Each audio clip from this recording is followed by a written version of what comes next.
Good evening, friends, and welcome to another edition of Crime Time with DutyRon and Ed Wallace. Tonight, we come live with the news that we spoke about last night. The monsters, the two monsters that are standing accused of the murder of their child, baby Emmanuel, are in custody. Early this morning, one of our viewers and our great moderator and friend, Dawn Marie, and also one of our law enforcement counterparts, text messaged me early and said, "Hey, DutyRon, not for nothing, but an arrest is coming." I kept quiet about it. I watched and monitored, and thank God, as we talked last night about, Ed, they put these two vicious monsters into custody, these baby killers. Your thoughts on what we saw today, and we're going to get into the forensics with CSI expert Ed Wallace. Well, the San Bernardino Sheriff's Office really moved quickly here and dotted their I's, crossed their T's, went into court, got a judge, and presented probable cause case that these two parents murdered this child. And he signed off on that warrant, arrest warrant, and additional search warrants. And they executed that warrant today at their house. After a night where protesters were out in front of their house, and the husband had to come out and padlock the fence. But it's good to see they dotted their I's and crossed their T's, gathered up as much evidence as they could properly, had it analyzed, came to conclusions that reached probable cause for a judge to agree with. Right. They had to go with the district attorney. The district attorney applies for the arrest warrant, and to get that no-knock search warrant over the weekend, they needed to go before a judge and prove that they had enough to go into that home. We talked about the carpet that was allegedly cut out and other items removed over the weekend. The investigation, and shout out to the San Bernardino County Sheriff's Office, the homicide investigators, and all of the partners who assisted them from the different agencies that we have no knowledge, because there's no press conference, there's no official statements other than, basically these monsters are in custody. We have very little, and I think it's for good reason. They do not have the body of little baby Emmanuel. And that they're working on. You can guarantee, folks, Ed and I, we talk about this all the time, night and day, 24 hours until they find this child. They're working on this. There's no going home and going in the tour. There's around the clock investigators. I'm pretty sure one of them is going to flip on the other and to save their own ass and give up what transpired, and hopefully we'll recover the remains of baby Emmanuel. Yeah, my heart breaks for this little child. Every time I see pictures of him, it breaks my heart. We know for a fact now that the mother, Rebecca, was full of shit. She lied about the story. It was a conjured up story. The cell phones that they gave up, the digital evidence from any laptops, iPads, desktop computers, whatever tech they had was seized and forensically scrubbed. And I would almost guarantee you that there was a plan in those phones back and forth. These people are not smart, and thank God they aren't. We're always thankful for dumb criminals. So I guarantee that they found the plan that they came up with, the story that they came up with, and perhaps what happened to baby Emmanuel. It's just not a location. Because if they had a location, they would have went to it. Let's take a listen to this. Our hearts are breaking for this poor 7-month-old baby. This is a baby. This is a helpless little boy who, for the last 7 months, God only knows what he had to endure. So my heart breaks for him. My heart breaks for the community, the people who truly loved him. Who they are, I don't know. I'm talking about the people within that family. And my heart just breaks for this poor child. News this afternoon, a missing 7-month-old baby now believed to be dead. About 20 minutes ago, the San Bernardino County Sheriff's Department said deputies are searching for the baby's remains.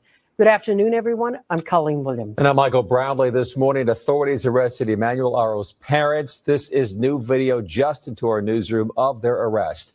NBC4's Amber Frias has been following this story for the past several days. She's live outside of the parents' home in Cabazon. Amber, what is the scene looking like now? Michael, Colleen, it's pretty quiet out here now. Investigators were here all morning long until about 1 p.m. Then they all left. And then shortly after, we did see that dark colored truck you see behind me pull into the home's driveway. We saw a man get off, go into the home. But by the way, this Harley Davidson pickup truck is still at the location. I was watching a TikTok live streamer moments before we went live, and they were outside of this home. There's many people outside that home.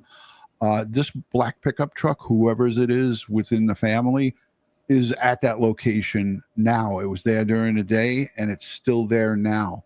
Don't know who it belongs to, but not a cheap little truck. It looks like a pretty late model, new-ish looking pickup truck, Harley Davidson model. Yeah, maybe, say again, Ed? Yeah, maybe the family member that had an extra vehicle lent it to them because they had their vehicle seized. Yeah, this residence, ladies and gentlemen, is in a family trust, and then the owner is Costantino Family Trust. So it's the 5008 Ramona Street in Cabazon, California, and it's I looked up the deed. It's in a family trust under that name, Costantino, Costentino.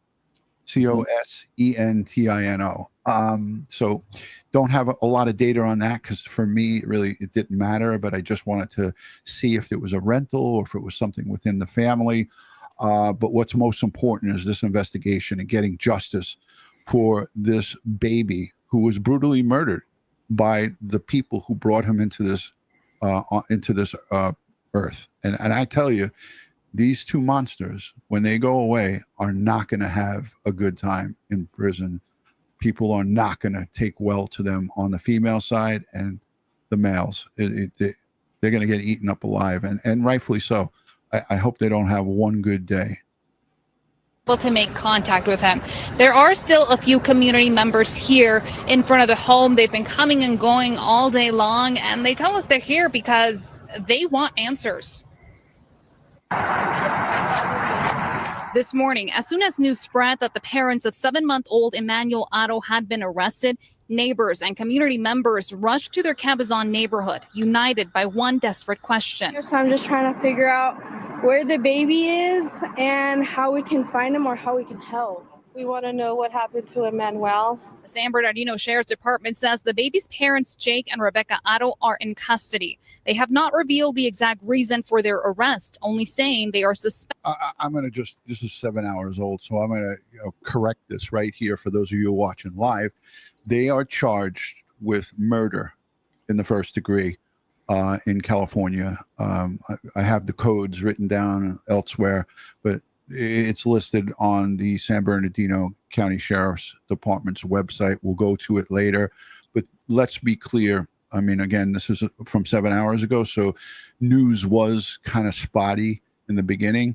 I played this because I want you to see these two monsters being taken into custody, and they were taken into custody by heavily armed sheriffs in fatigues, as you see right here. This is probably their warrant division or their emergency services, emergency entry team. They went in there, broke through the fence at the front of the home with this vehicle right here that you see, Sheriff's Department. And what would you call that? It's an armored vehicle. Bearcat. Right? Yeah, Bearcat. They busted it down with the Bearcat and went in, blasted the front door open, boomed it with probably a battering ram. And went in at home and arrested the two of them. And I hope they were hogtied and dragged out of that house. But as we see, they put double cuffs on this 32-year-old monster, this evil demon. He's it looks like, in a pair of drawers and a T-shirt. And they used two sets of handcuffs to lock his arms behind his back. and I hope it hurt when they put it on him. Reveal the exact reason for their arrest, only saying they are suspected of murder. The department says the search for Emmanuel continues. Hopefully we find the baby. That's what we want. That's all we want. The arrest comes 8 days after the Aros reported Emmanuel missing, claiming he was kidnapped outside a Big Five store in Yucaipa. The San Bernardino Sheriff's Department says the parents later stopped cooperating with investigators. Court records we were able to obtain show Jake Haro has a prior child abuse conviction from 7 years ago involving a 10-month-old baby girl. We tried speaking with the Haros and their attorney multiple times about this, but never heard back.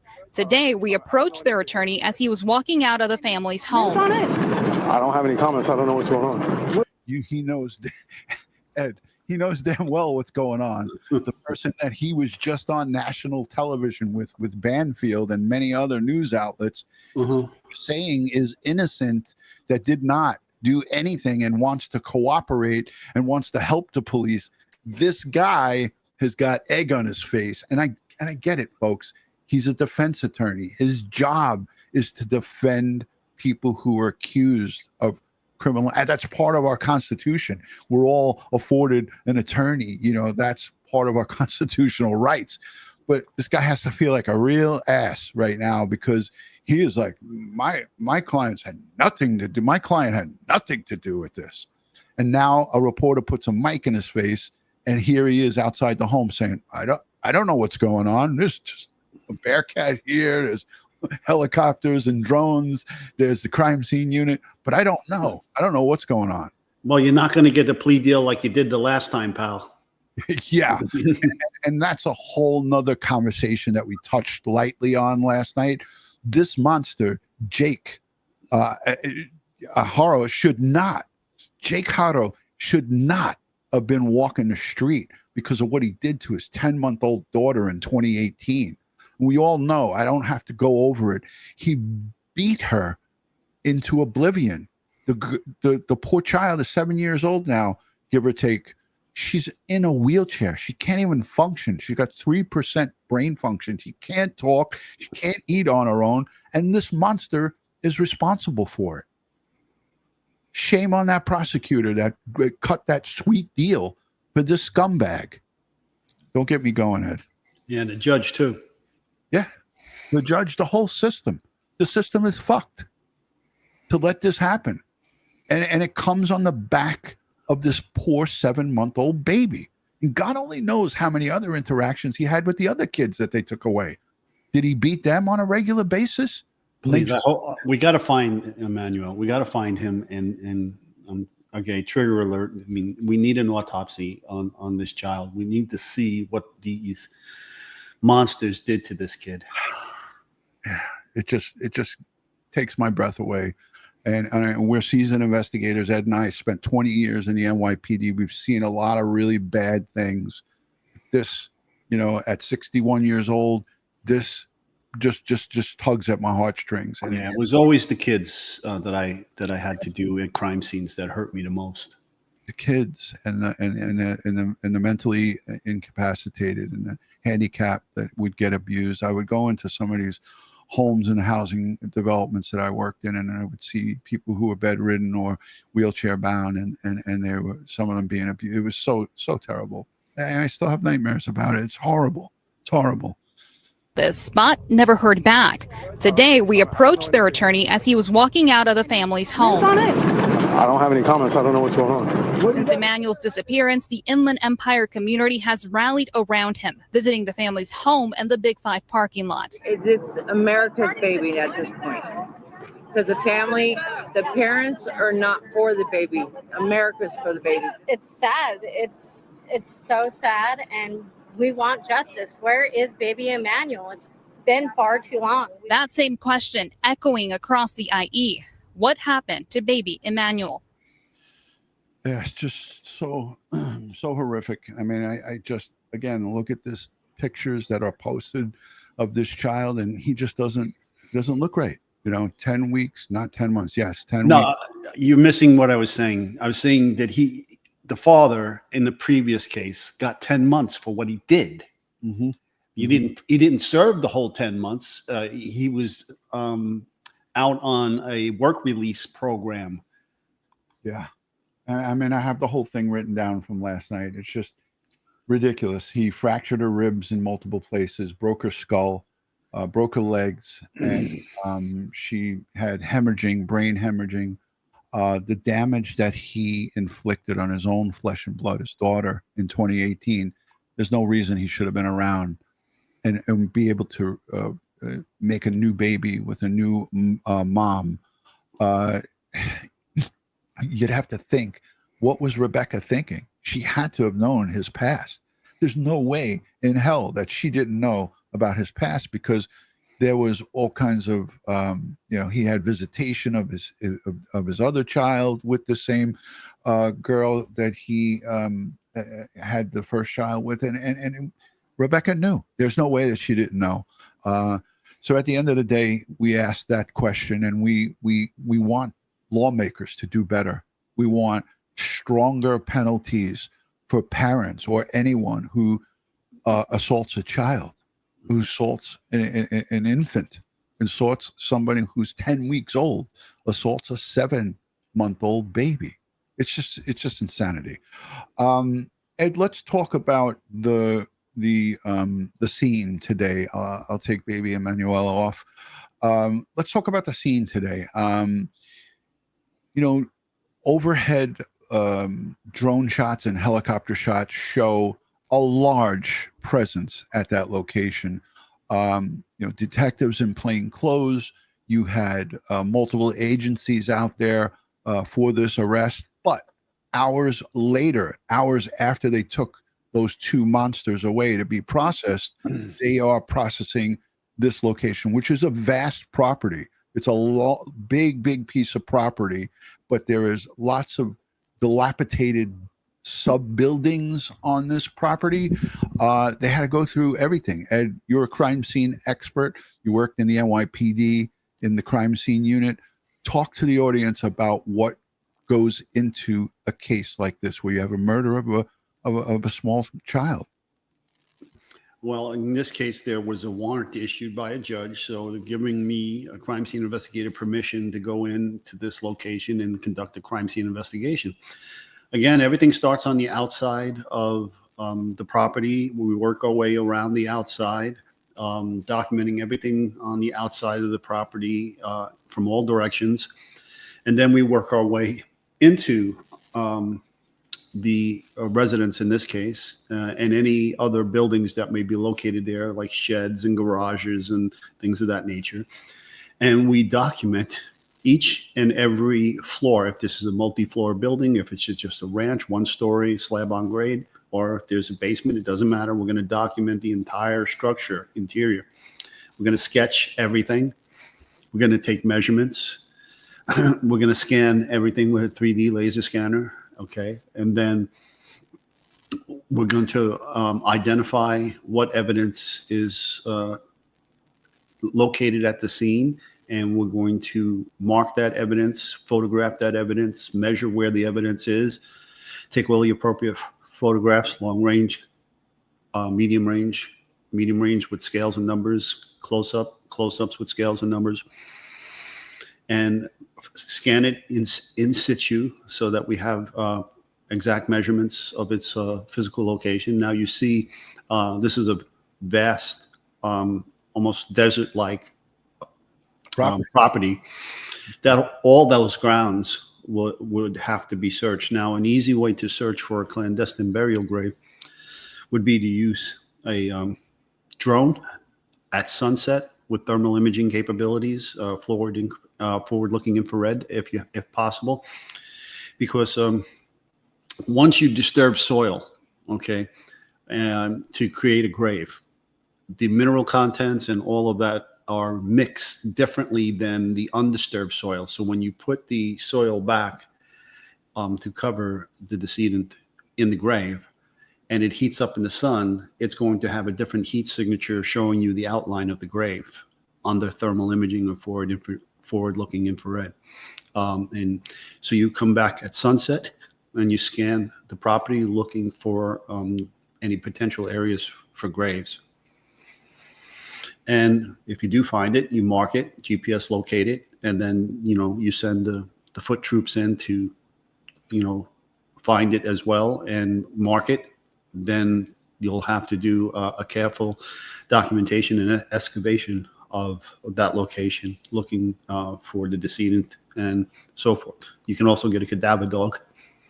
Mm-hmm. Once the aerial asset was used to potentially locate a clandestine grave, then you get a cadaver dog and see if the cadaver dog hits on what the aerial asset found.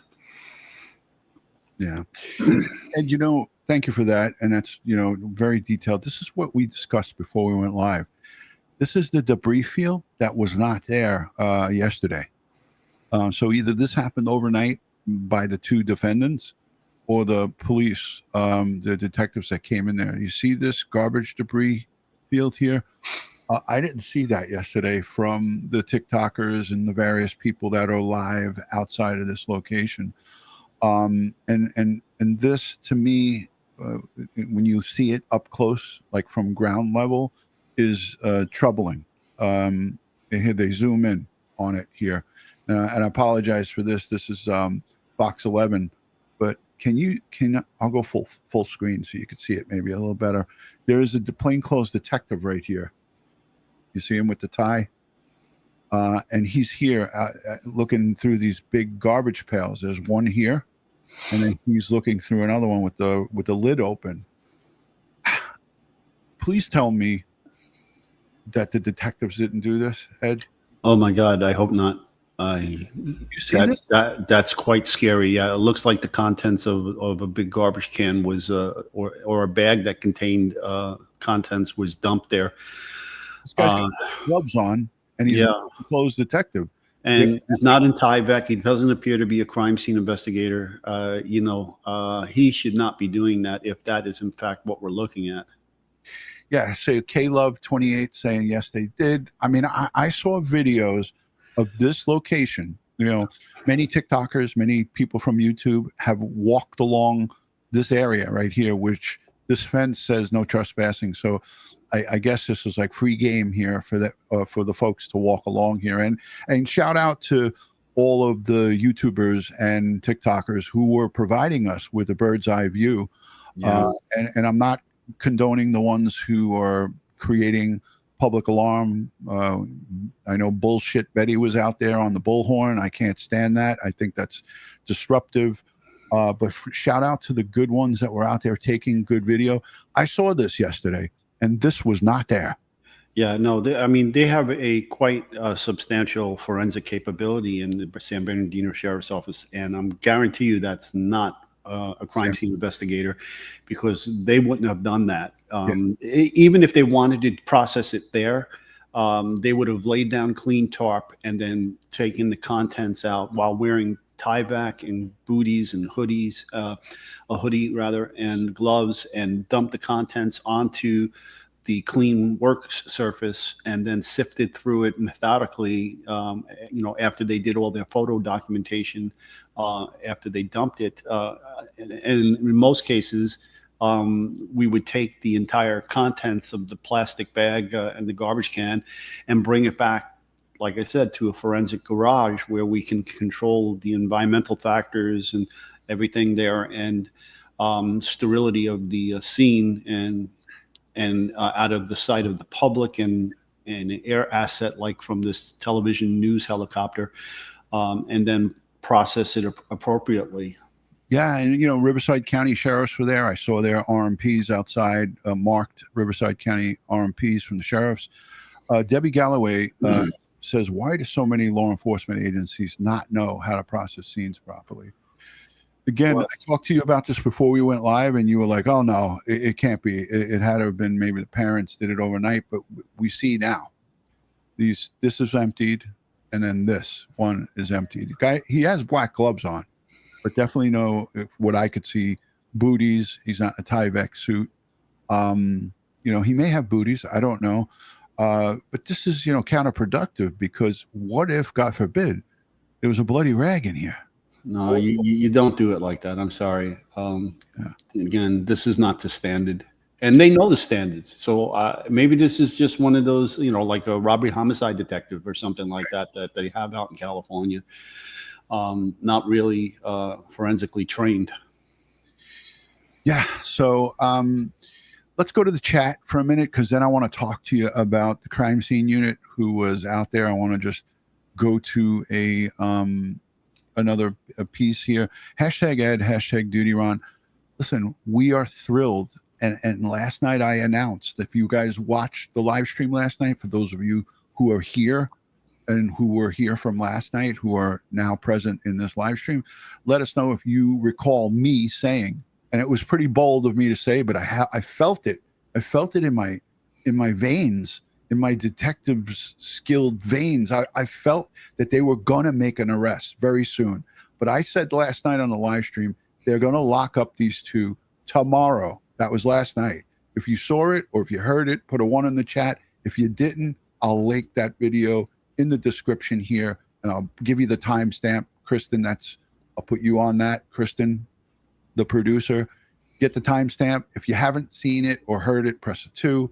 We will put it in the description. Becky B sent me an attachment for the declaration in support of the arrest warrant. That's already out there. Detailed. Let me see what this is. Hold on, Ed, before we take this. This might have been from 2018. Okay, I read that already. Thank you, Becky B. That just details the injuries to his, at that time, daughter. So a lot of number ones, a lot of people were here to hear us say that. I said it at least twice. I'm just so happy and thrilled at great detective work that San Bernardino County detectives, homicide detectives, were able to get these monsters into custody. And it took 8 days, right? She reported this alleged, this farce, this bullshit story was reported on 8/14, which was last Thursday. They were both collared, knocked out of bed, hopefully, and dragged out of their house on Friday, the 22nd, today. So great work.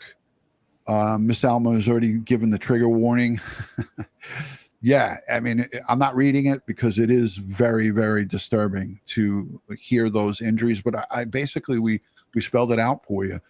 Ed, you see anything in the chat as it pertains to questions for us? Because I got to look at something. Not really. Any thoughts? I got to give it to the San Bernardino Sheriff's Office. They're holding their cards close to the vest. We really don't know what they have, what they uncovered in terms of evidence and so forth.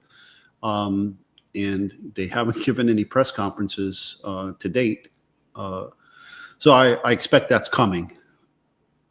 Yeah, absolutely. I thought that at least just a notification, like, hey, we collared these two. This is what we arrested them for. They did put out a digital statement. There was a statement on their Twitter account. I'm going to go to it right now. But some people like to hear. They want to hear the authorities talk about this. But there's no specificity. Yeah. So here I'm going to share it with the audience. I'll put it full screen. This is update August 22nd. This morning, detectives from the Sheriff's Homicide Detail and Specialized Enforcement Division arrested Jake and Rebecca Haro at their residence in Cabazon for probable cause 187, which is murder, or PC. It could be their code in their penal law. It's probably Penal Code 187. Investigators will continue this search for 7-month-old Emmanuel Haro. So the search continues. Here's a photo outside. I know many of you have seen these photos, but that's about all that we saw on their on this. And here they listed out right here. Jake, 32 years old, resident of Cabazon, California. Suspect number 1, suspect number 2, 41-year-old. Wow, she's 41. Resident of Cabazon, California. Victim, Emmanuel, 7-month-old infant of Cabazon, California. This investigation began on August 14th, 2025, as a reported kidnapping at the Big Five, and I always get it wrong. So it was. This is just goes over the whole synopsis of what was happening. Arrest warrants were obtained from the Riverside County Superior Court on August 22nd, 2025. Detectives from the San Bernardino County Sheriff's Homicide Detail and Specialized Enforcement Division arrested the two monsters at their residence for Penal Code 187, which is murder. Both suspects were booked. Now, for them to book them for murder, you know, obviously they, like we said, they went before a judge. The information that we do not have, the information that's unknown to us thus far, has to be the probable cause to, you know, charge this. You can't just say, we think you killed this boy. We think you killed this infant. They know based on the evidence that they collected that we have no knowledge of. So we can speculate about it, and I would say it's through their electronic devices and probably through interviews and or interrogations of other who were close to them, because remember, they go to everybody. This has been an 7-day investigation. 8 days they got arrested. They went before a judge probably on the 7th day, on yesterday, on Thursday. Ed, any thoughts on this and the lack thereof of, again, them speaking about this case? They want to find this boy, right? Yeah. So they made the arrest based on probable cause and an arrest warrant issued by a judge. So they don't need a probable cause hearing because a judge already signed off on this. So, you know, they may go the route of a grand jury now and get the indictments. But hopefully now they're both lawyered up. So there are two separate lawyers involved here, one for the husband, one for the wife. And hopefully they'll, you know, get the information as to where the body is if they don't already have it from the digital forensics. Right. You know, there was talk about them attending a funeral with the child not being present, and the family members and friends were asking them where was the child. She said he needed a drink and he was in the car or stayed back or something like that. I saw that video. Yeah. Somebody at one of the family members asked where the baby was, and she said, "Oh, you know, he was thirsty, left him back," or something, words of that nature. It was just all bullshit. So we don't know when this poor child met his demise, and at the hands of both or one, we don't know. This will come out in the days that follow. He's supposed to be arraigned, I think, both of them on Tuesday. They said this Tuesday. But let's look at some of the super chats that came in. Deborah, thank you for being a new member. Appreciate you, Deborah M. Jen, member for 28 months. Rest in peace, baby. Emmanuel. Bone Mama, thank you so much for becoming a new member. Under Your Scars, this is something that they ruled out and said that it had nothing to do. It says, what about the fire? They should check there. According to the sheriff's department, they did check there, and they said that it has nothing to do with the case. Jeff, thank you for the 2. Ed, any ideas what brought the arrests? I think we just... Yeah, no, they're holding their cards close to the vest in terms of the evidence they've uncovered. Correct. But I do speculate that the arrests came from obviously their electronic data that they collected from their cellular devices. And I could be wrong. I could be wrong. This is me speculating, because they did say, their attorney, this Vincent Hughes, said that they voluntarily, he was trying to make his client look like a saint. That my client Jake voluntarily gave his cell phone to authorities, and he wants to cooperate. He said the words, "I'll produce him." You don't really hear attorneys say that often. That's like a cop term. You produce him, produce him before the court. So he said, "I'll gladly produce him," but he said that they gave the cell phones and gave their passwords because they felt that they probably scrubbed those phones enough where they wouldn't get caught. But as we know, Celebrate and the FBI CAST team, you don't even need them if you have a good computer forensics division like our NYPD computer crime squad Those guys are unbelievable. So if the San Bernardino County Sheriff's Department has a good computer crimes and forensics section, which I'm hoping that they do. Everything all right over there, Ed? Oh, yeah. Just checking the time on the Tide.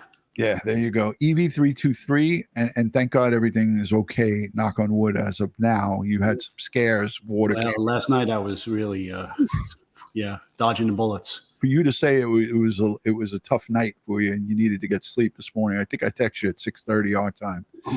I knew it was bad. EV323, thank you. That's the History Chick's mom. We love you, Evie. I have a feeling they're going to admit to it and reveal where the poor angel is. Let's hope and pray. They're going to squeeze her. They're going to go right to Rebecca, and they're going to squeeze her right now as we speak, or it's already happened. They threw her in the box, and they put her in, and they tag teamed her. Guarantee you a female detective, male, maybe two males, female, they grilled her. They grilled her the best they could. And I'm hoping that they got information. We'll see. Only time is going to tell here. Princess Mitch, thank you for being a member for 67 months. Look at that, Ed. Her and her husband, Rob, moderators, friends of this channel. We love and respect you and Rob and all of the people, all of our friends who take that extra step and become channel members. Thank you for that. All right. So Jennifer Nobles is from out in that area in Southern California, from Bakersfield. I wonder what the people in Southern California or in the Kern County / Riverside / this general vicinity, they have to be blazing mad. You have to be, as anybody, I don't care where you're from, you got to be blazing mad at the criminal justice system for allowing these monsters to be out. Let's listen to this piece from KTLA. This was from a little bit earlier today. New developments in the search for missing 7-month-old baby Emmanuel in San Bernardino County. The boy is presumed dead, and his parents have been arrested on suspicion of murder. The arrests come just over 1 week after the boy's mother said he was abducted outside a store in Yucaipa. KTLA's Chris Wolf is live in Cabazon with the latest details. Chris? Yeah, Sharon, Micah, a candlelight vigil for baby Emmanuel is happening right now, just a few yards from us here in Cabazon. Let's take a look at some video we just shot. People are gathering outside the home he shared with his parents, who are in custody on suspicion of murdering the 7-month-old. The San Bernardino County Sheriff's Department says, based on the evidence, investigators determined a kidnapping in Yucaipa did not occur. It is believed Emmanuel is deceased, and the search to recover his remains is ongoing. Now, this story that she conjured up in Yucaipa, how many people here actually believe this? There were some people. Ed, overnight, I got like about 15 messages on DutyRon.com from some of our listeners that said, you're going too hard on her. I believe what happened to her. How many people in the chat, I got to put us back on for this, if you believe that story, press a 1. And it's easy to press the 2 right now. If you didn't believe it, press a 2. But I'm asking you how you felt before they were arrested. Now, I'm asking for honesty here. Put a 1 in the chat if you believed Rebecca's stupid story, and put a 2 in the chat if you didn't believe it at all. I gave it a oh hell no. I gave it a oh hell no. Oh hell no. So there were about 15 people that messaged us overnight and said, hey, you're going too hard on it. I think that we've seen this before. It had all the telltale signs of deception and untruthfulness. The inappropriate reactions, the inappropriate wording of the missing sign, missing kid. Who does that? Yeah. Right. That was made by the parents. Right. The crocodile tears, it was all there. I mean, how many other cases have we highlighted? We especially, cases like this, where parents come out, like in the West case, and give news conferences, and you can see they're full of shit. Yeah, Leslie says she's part of the minority here. I believe it could happen because there are a lot of weirdos out there who would grab a baby. Absolutely. Absolutely. That potential is out there. We saw it on, I think, the news here recently. Where was that? New Jersey, Ed? Where the guy tried to grab the little kid in the mall and he got stopped. I think it was in New Jersey in one of the malls. No, that was it wasn't New Jersey. But it was. We saw it. Yeah. It was scary. It was scary. The male picked up the little kid that had wandered away. Yeah. Yep. This case spans 2 counties, and the murder suspects were booked into a Riverside County jail without bail. Caught on camera. Friday morning, detectives from the San Bernardino caught into a Riverside County jail without bail. I swear to God, if I was there, I would be so tempted to tackle her. I mean, I wouldn't do it, but I just have so much anger because there's so many parents that are out there, so many couples, so many people who are together, significant others together, who can't have children and would have easily and gladly stepped up and adopted this baby. It's just sickening. I mean, how many people here in the chat are with me on this? I mean, there's just tens of thousands of people across the nation, across the world, who would gladly adopt a baby like this. I mean, and we heard his mother say his hair was silky like feathers. Like, this woman it makes me infuriated. Caught on camera. Friday morning, detectives from the San Bernardino County Sheriff's Department arrested Jake and Rebecca Haro at their home in Cabazon on suspicion of murder. Investigators say they will continue their search. Oh, Ed, look at that. Yeah. Please take it off. You're going to give me PTSD. It's the guy. He's got black gloves on.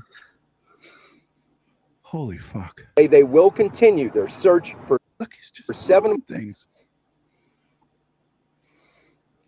This is your punishment for joking around in the chat with everybody about a song before we went live when I was doing work. Investigators say they will continue their search for 7-month-old Emmanuel Haro. Deputies and police dogs have continually searched the family home. All right, I want to grab the super chat. Yogi Mama 14, thank you for the $4.99. Hashtag Ed, hashtag DutyRon. Glad you brought up the justice system, because I wondered if you think this case like this reveals gaps in how the system does and doesn't work to protect our kids. Look, it's not just a California problem. You know, I highlighted a comment from one of our channel members last night. This happened to Tommy Valva, little baby Thomas Valva, here in 2020. He was let down by the system. He was a small young boy, autistic, beaten by his father, who was a New York City cop. And there were so many opportunities for the system to step in and save this kid. The mother, the baby's mother, Justina Zupko Valva, fought with the court like she begged and pleaded with them. The last thing she said to the courts here in New York is, please take my kid away, my son away from his father. He's going to kill him. And sure enough, he froze him to death, starved him to death in their garage out in Suffolk County and Long Island. So there is a classic example that happened right before COVID hit the United States in January of 2020. Those of you who have been with me a long time, you know about the Santa Maricha's murder of baby Thomas Valva. Horrible. Look it up. So yes, Yogi Mama, this is not a problem that has just developed. This is a problem that's been going on for a long time. And our kids are the victims here. Our little babies, infants, are being murdered because the system is fucked. And that's the bottom line. I hate to use the bad words, but I get angry. I get really angry. Hold on 1 second. Retro AI Unleashed. I trained San Bernardino's crime scene investigators and medical legal death investigators, and this guy was not one of them. Okay, he seems to be a homicide detective. Okay. Or plainclothes detective. We don't Yeah. know. You know, I don't know what Retro AI said, but very good. No, friend. he said, "Didn't I train these guys? This guy." Yeah. So Ed, you know, Ed's. If Ed trained this guy, he wouldn't have been doing that. No. I'll tell you that. And I don't recognize him, so yeah. Have continually searched the family home. The sheriff's department says it served multiple search warrants at the property and is now reviewing surveillance footage from areas of interest in the case. So that looked like an empty brown bag, Ed, or something very flat in there, right? yeah, you know, it could have a document in it or a photograph or something in there. What do detectives put in brown bags other than a photograph or a document? We normally use paper bags for biological evidence. And that is, for the audience, people who don't know what biological evidence Anything that we suspect genetic materials on, DNA, things of that nature. Okay. Surveillance footage from areas of interest in the case. Well, and I didn't see anything, and I woke up on the floor. In an interview with KTLA 1 week. This is just another prime example of bullshit 101. And we've been around people who look at us right in the face. I've been in interviews and interrogations, sat in on some of them. People like this exist. And these are this is an example of evil that walk amongst us. This man and this woman murdered their own child. And where have we seen this type of setup before? Okay, look at the holding hands, the crocodile tears. And remember in Florida? Yeah. Yeah. He just pled guilty, right? Absolutely. Yeah. Insanity. Week early. And you know, like people, here's the thing too. Good, honest people came out and were praying. I saw a picture of a blonde woman with her hand on this woman's head, this murderer's head, days ago, outside in that parking lot of the Big Five store, sporting goods store, with her hand on her head, praying. Because regular, everyday, common folk aren't trained in detecting this bullshit. But Ed, myself, many others who have been in this field and seen these kind of people one too many times, we have good bullshit detecting meters. And that's why I stepped up last night and put myself out there and I said, these two are going to be locked up tomorrow. And I don't know, for those of you who know me, I don't normally do that. But I knew that these pieces of shit, these human pieces of garbage, I knew that they killed this little boy. I knew it. And here they are telling everybody that we pray, we want them back. In the case. Well, and I didn't see anything, and I woke up on the floor. In an interview with KTLA 1 week earlier, Rebecca Haro, who had a black eye, sitting next to her husband Jake, pleaded for the return of their son. Please come and bring my son back. Please, I'm begging you. The Haros say a stranger jumped Rebecca last Thursday in the parking lot of a sporting goods store in Yucaipa as she was changing the baby's diaper in her car. She says the attacker knocked her unconscious, and when she awoke, Emmanuel was gone. San Bernardino County detectives, however, say her story was filled with inconsistencies, and when they pressed her, she stopped talking. Authorities confirmed this week that social workers have removed a 2-year-old child. So Ed, this was over the weekend. Okay, they had him out on it was at nighttime. Plainclothes detectives came in there with a search warrant. They went in there, they seized his devices, and allegedly came out of there with a cutout carpet. I don't know for sure if this I know was over the weekend. But this was a whole different thing. They were building a case here. They didn't have what they had this morning, evidence-wise, to go in there hard and heavy with long guns, heavy machinery, and multiple personnel. This was them building a case. They were looking at something with a flashlight. It might have been ID. I don't know. Your thoughts, Ed? No, I have no idea. I mean, there were a bunch of suits here, no PPE, You just moved the image on me, so the weekend. Yeah. Now they're looking in the yard. They're talking to him, right? That's him in his underwear. Yeah, they were talking to him. Here's the crime scene unit from, I can't read if that's the Riverside County Sheriff's or it should be San Bernardino. Yeah, I mean, I'm not sure because I can't, there's not a close up there. So let's take home Friday morning. Moved a 2-year-old child from the Haro household. Back to the scene outside the home Friday morning. Innocent until proven guilty. We'll figure it out when this case starts moving forward. An attorney for Jake Haro. Innocent until proven guilty. We'll figure it out when this case starts moving. Innocent until proven guilty, I believe, is what he said there. I don't know if you caught that, Ed. I've got one earpiece in, but I think that's what he said. Innocent until proven guilty, which is correct. That's what he said.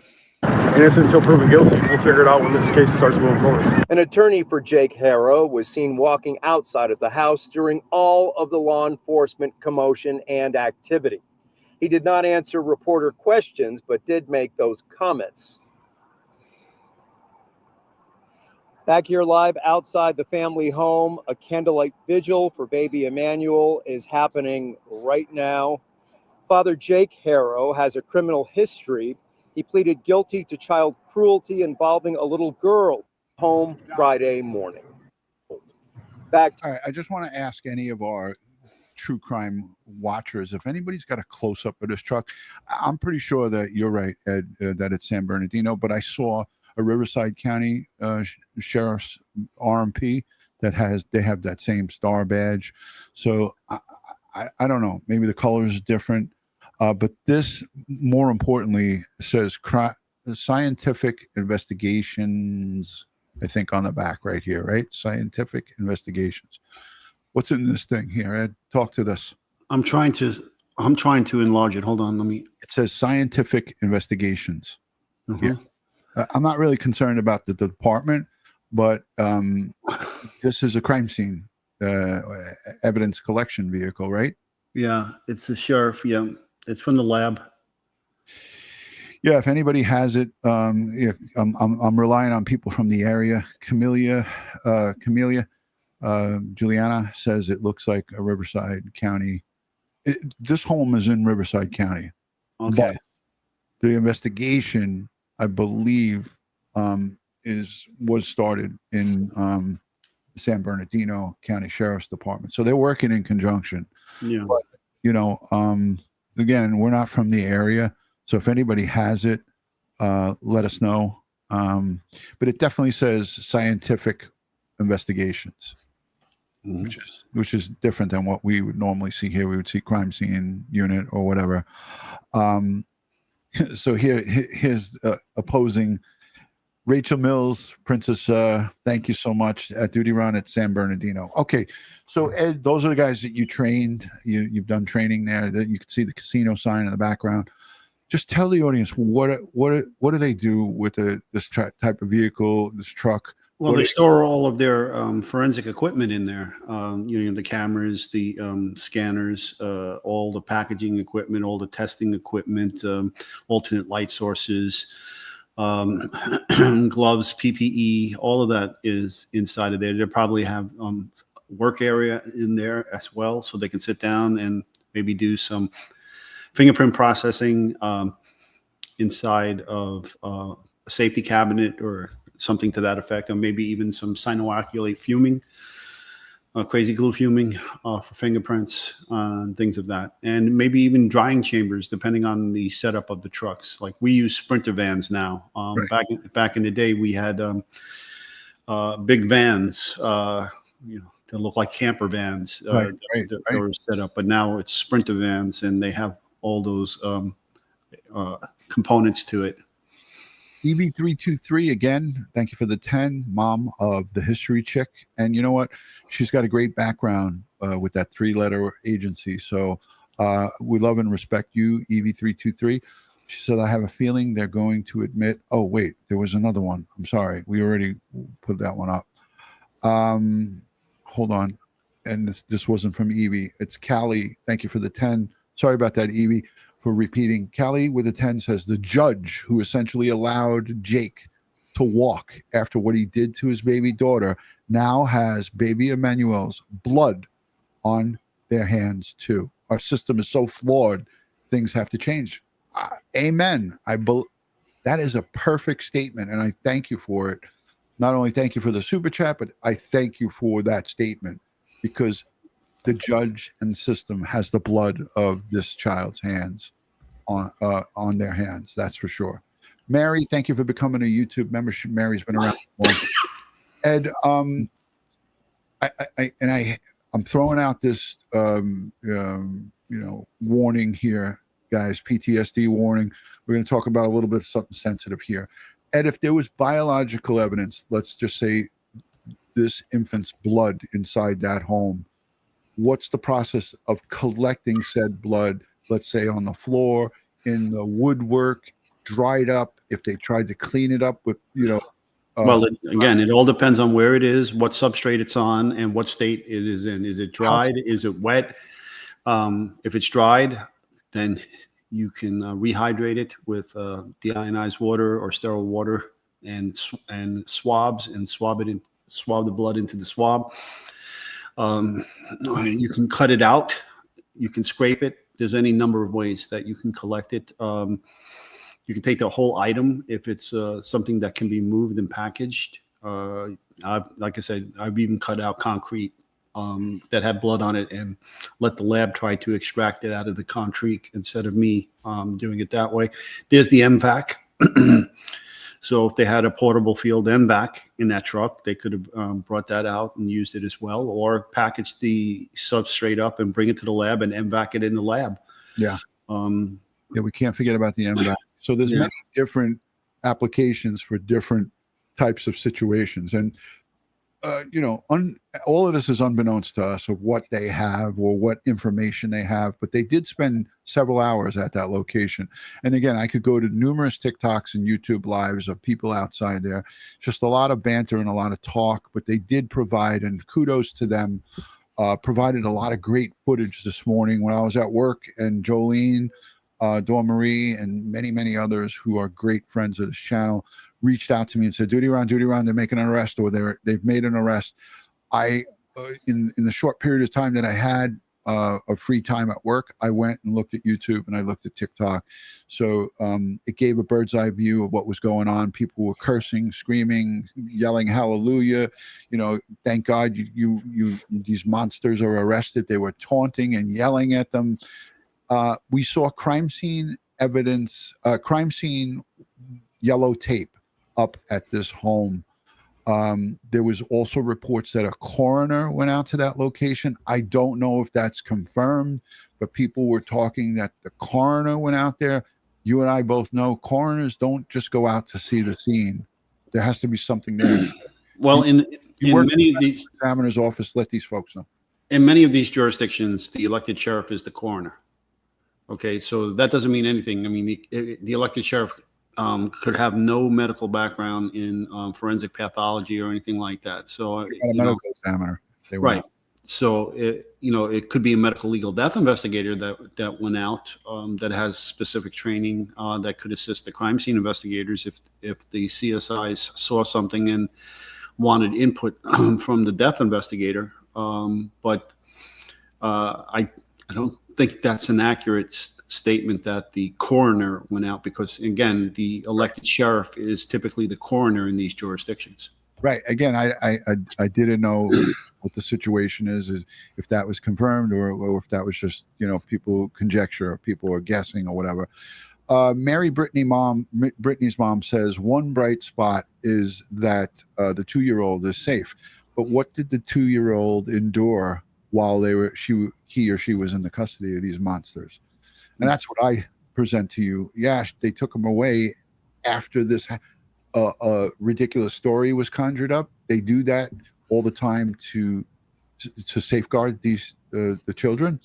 But what did that 2-year-old have to endure with these monsters? Again, that 2-year-old was living in this house right here.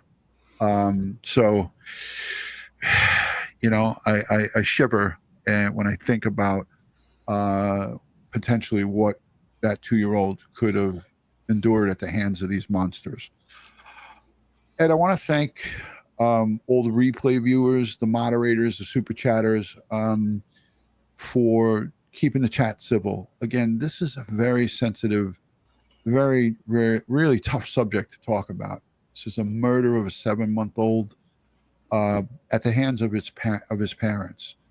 Emmanuel didn't deserve this. He couldn't fight for himself. He couldn't talk. He couldn't verbalize what was happening. And I know that there'll be any medical records or any doctors that this child saw. If he did see any pediatric doctors, the detectives would be looking at that. They'll be looking at the whole history here. And if anybody had knowledge of this, let's say grandma, let's say his people, his parents on his side or his grandparents on his side, we know her mom has been around and made statements and was with them. If they had, detectives find out that they had any knowledge and didn't do anything about it, they will be arrested. Let's be clear about that. I've actually arrested a 78-year-old grandmother of a child who was burnt about 75% of his body by his mom, and the grandmother was living there. And my sergeant made me arrest the grandmother because she failed to notify anybody about it. She admitted that she knew what was going on, and she said she was scared of her daughter. That's not good enough. So we put her in handcuffs and brought her into the precinct, and she got processed. It is what it is. So I hope and pray that, again, people take a look at this, and the folks who are in charge in that jurisdiction and in jurisdictions across America look at this case and say, never again. Let's not let this happen. But unfortunately, we know what's going to happen. It's going to happen again. And the thoughts and prayers are good, but they don't help this situation. Ed, your final words and thoughts. Well, it is the government's, whether it's city, local, state, county, whatever, federal's primary responsibility to protect and secure its people, its citizens, its residents. No more vulnerable residents are the children. The children are must be protected better than what we're doing now. There has to be a better way to do things in order to protect these kids. And the system has to change. And they're only going to get change when enough people say, stand up and say enough. So if you live in this jurisdiction, if you live in California, in these counties, or if you live in these jurisdictions like New York City, wherever, where these kids are falling through the cracks and becoming victims, we need to say enough and try to right these wrongs and make the system better. That said, folks, I want to thank you for sharing your time with us. You can get your YouTube fix anywhere you like on the internet, and it's an honor to have you here with us, spreading the word about us. Thank you for doing that as well. And as always, please, let's have prayers here for little baby Emmanuel. And, I firmly believe that no more harm can be done to this child, and now he's in heaven. And I want you all to be safe, be prepared, and watch your six. Amen, Brother Ed. And I want to thank Aunt BB2 for the $10. And she's right. When was the last time anybody did see baby Emmanuel? That's crimes. That's a criminal investigation 101. Absolutely. Go right back to the last known sighting of him alive. And they've already probably figured that out. So there's so much more to this that we do not know. So I do want to thank each and every one of you for being respectful here. There's so many. I watched, scanned through several videos where people were, calling this guy Jake from State Farm and like crazy stuff. You're like, we don't do that here. So it's all about respect, dignity, and the victim and the families come first. And in this case, the victim's families. Direct family is the perpetrators here, and they're pieces of shit, innocent until proven guilty. We know that. But at the end of the day, these two are in custody thanks to great police work and help from maybe the public here. We don't know. Eileen, thank you for the $1 super chat. Much appreciated. And TJ, thank you for the 5. Thank you both for bringing your empathy and humanity in this tragedy of a helpless infant child. Yeah, amen to that, sister. We appreciate you. If you can, take a moment to like this video, give it a thumbs up. I'm not saying that like it like we like to talk about this, but give it a like, share it out, take a chance, subscribe with us. If you're new, let us know in the comments and in the live chat. If you're new, where you're watching from. We always love to see where everyone's watching. On behalf of Crime Time with DutyRon and Ed Wallace, we send strength, prayers, and positive vibes to all of the investigators, all of the people who are still doing God's work here and bringing these monsters to justice. Anybody who loved and cared for baby Emmanuel, we send them strength, we send them prayers. The community, the people who are doing the right thing, see something, say something. Remember, if you in any way, shape, or form sense that a child is being abused, no matter who it is, it's in your family, your neighbor, you see it at the store, call the police. You see something, say something. Please, we're asking you as retired New York City police detectives and as good human beings, we are these children's first line of defense. So please, if you take anything from this, let's take it as a lesson that we all need to speak up when something doesn't seem right. And that's the best I can say for you guys here. Thank you for being here. I love and respect you all. Thank you on behalf of Crime Time with DutyRon and Ed Wallace. We'll see you soon. Peace and love.